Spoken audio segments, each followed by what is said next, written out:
So it's been about a week and a half since I started my hybrid training program, and a hybrid training program, for those of you that don't know, is I'm doing a lot of strength and endurance training for a more overall fitness package. I first heard of this term from Nick Bear. If you haven't watched his YouTube channel, go check him out. It's fantastic. But I realized that something I lacked as a pure endurance athlete was any form of strength. And over the last couple of years, I've been learning more and more about fitness, health, longevity, and all these different things from podcasts such as the Huberman Lab podcast. Again, another one, if you haven't checked it out, go check that out. Peter Attia from The Drive, Lane Norton, all these different great resources are talking about the importance of strength training. So as of last Monday, July 15th or 14th, can't remember the exact date, I made the decision to make strength training a priority and incorporate that in addition to my endurance training. And I did actually pick up a real training program from Dr. Lane Norton called The Workout Builder. Now, I'll do a separate video on my actual training and what I've been doing, because I did take a couple of videos on my physique when I first started and my current physique. I'm gonna track week to week, so you can expect to see those types of videos coming up on the channel. But in this video, I just wanted to highlight about how hard it's been over the last couple of days. That first week was extremely easy. I was very motivated, but as the second week has began, my motivation has definitely dipped. The only thing keeping me going and getting up in the morning, going to the gym, and then doing my cardio after work is the fact that I made the decision and I am determined, and no amount of whatever gets in my way is gonna stop me from doing that. If something comes up, I will make the time to go to the gym in a different time. If something comes up in the evening, I can't do my cardio, I'll try to find a break throughout the day to go and do a little bit of a walk or some sort of cardio activity. And yeah, like running is gonna be my main sort of cardio for this, but I've also been incorporating a lot of biking, especially on those harder workout days, because I find that biking is just a little bit easier on the body, and it's not as honestly mentally draining to go and say, I'm gonna go bike for 45 minutes.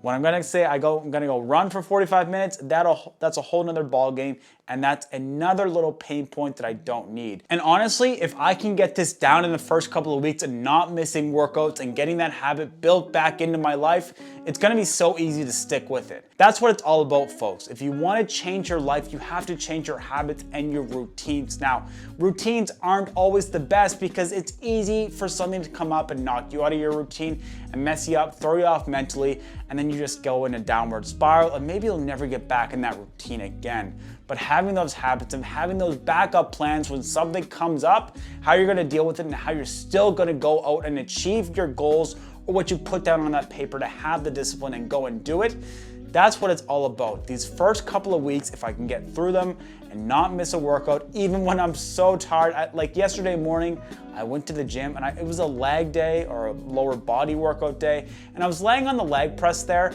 and I swear if someone had a pillow, I would have been falling asleep in that reclined position, but I somehow got out that door and got down to the gym for my 8 a.m. workout. Folks, I just have to be completely real and vulnerable with you. I feel extremely self-conscious in the gym right now. There was an experience yesterday where I walked in, I saw all these fit, strong people along the wall doing their dumbbell workouts, and my program called me to do some sort of, I think it was like easy bar skull crusher. It's like you lay on the bench and kind of lift the bar with your triceps up. There was a bunch of people all around that I didn't feel comfortable with, and I'm not super comfortable doing that type of exercise just yet because I'm still learning.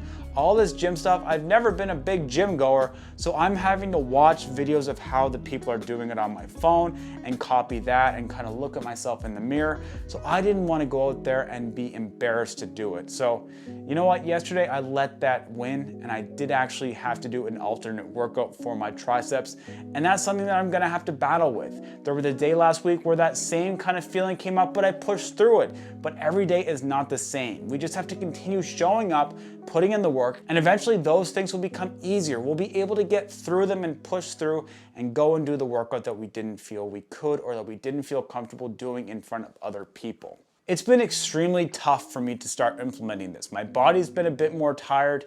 My mind has been a bit more tired. I've been all consuming because at the same time of me trying to get stronger and implement cardio, I've had to be a bit more intentional about what I've been eating. Now, I have gained about 5 or 10 pounds over the last 6 months, so I'm trying to get those back off, but that's gonna come off just from my increased output of activity. One thing that I am being a bit more mindful of though is my protein intake. I'm making sure to get that 1.7 gram to 2 gram of protein per kilogram of body weight so that I know that I'm recovering properly and I have the nourishment to get there. Calories are one thing. I am trying to be a bit mindful of my calories, trying to keep them between 2,500 and 2,700 per day depending on activity level. Today was a rest day and actually I felt extremely tired for whatever reason, so I thought maybe I'd increase my calories a bit. So I did eat the same amount of calories even though I didn't do any type of exercise. Now, is that gonna set me back in the long run? No. But did it make me feel better mentally today? Absolutely. So these are things that I've picked up over the past times and trials that I know myself that if I constantly push myself, I'm gonna burn out. So I'm having to just kind of go at a nice steady burn rate and make sure that I don't fall off the wagon. Being consistently good is better than being occasionally great. And if you can stick to 80% of your program 100% of the time, you are going to be fantastic. I credit that saying to Dr. Lane Norton. Again, fantastic resource, check him out. I forgot how hard it is to diet for an exact calorie number or being in a bit of a calorie restriction. I've been extremely hungry lately. And yeah, I actually have lost like a pound in the last week, which is fantastic actually. It's pretty good, but I've been weighing myself each day and there's fluctuations. That's something for those of you that are trying to start on this journey as well to be mindful of. There's weight fluctuations day to day. Just look at the median or average of your weight over a couple of week period. If the average is going down, fantastic, keep on doing what you're doing. If it's plateauing, maybe think about changing it up. And if it's going up, you're consuming too much or not doing enough exercise. So just weigh yourself out, but don't get too involved in your day-to-day values. And being able to share this with you guys here on YouTube is something I'm so passionate about because I hope that me sharing my struggles, my journey, my wins can inspire you that are also struggling with yourself on your journey or thinking about starting a journey but not sure how it's gonna go, that this will inspire you and help you. I will be here. Leave comments in the comment section down below if you have any questions, concerns, or anything like that about your journey. I will help you to the best of my ability. If you want to get more personal with us, join that Discord community down in the link in the description down below. Let me know what your opinions are on hybrid training, combining cardio and strength workouts. Let me know in the comment section down below your experience. Thank you so much. Truly appreciate you. Hit that like and subscribe button if you haven't already.